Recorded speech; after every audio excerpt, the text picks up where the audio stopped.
Hey everyone, coming to you from an undisclosed location, this time on the East Coast, not the West Coast, of the United States. And if it sounds familiar, and if you're like, wait a minute, isn't that a beach? You'd be right, it is a beach. It is the Sunday after we got back from Worldcon. This is a beach not too far from our house. And I'm enjoying the last couple of weeks of summer. Tomorrow I'm going to be super busy getting ready for classes and prepping a bunch of stuff and catching up with stuff I couldn't do when I was out traveling and at Worldcon. But I wanted to sort of dial it back at least for a couple of days before I started doing all that. But I had a couple of thoughts about something I wanted to talk about regarding the question of personability. And I want to tell a little bit of a story. I've told this at panels before. When I was first hired out of graduate school, I was hired at a good institution, but it was a 4-course per semester, composition-only load. It was kind of a typical entry-level, in quotes, higher education job that you would get if you're in English literature and composition, as I was.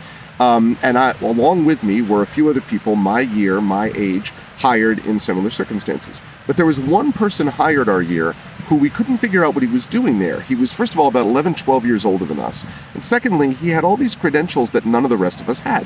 He had published this book with Stanford, and he had worked at Yale, and he had taught at Harvard, and he had done all these things. And we were like, why is this guy here along with us? Like, it doesn't make any sense.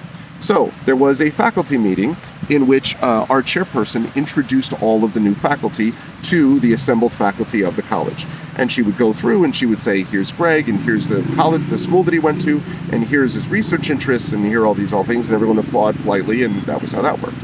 And then we got to this guy, and they were introducing him, and she finished introducing him, and he stops her and says, and also, and then proceeds to go on for the next minute about all this stuff that he did and these other people that he knew and all these things he had done, while everyone is sort of looking at him, including the chairperson. And suddenly it occurred to me why this guy was here.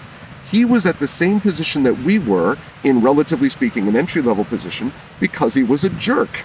The reason he was there was not because of his credentials, but because people had thought to themselves, do I want to look across the table at this person for the next 20, 30, 40 years and think to myself, I can't believe I have to deal with this guy as a coworker. He was a jerk. And that made it clear to me that what we were looking at here was an example of someone who needed to be human first and a professional second. And so that's something that I want us to think about here when we're thinking about writing, that part of being a writer with a public persona is being a normal human being. That means not always making it all about yourself. That means thinking about other people, and it means giving people a break once in a while and trying to understand that we're all humans on a common human journey. Don't be a jerk, is my point. Just a couple of thoughts on this beautiful Sunday. I will see you all later in the week.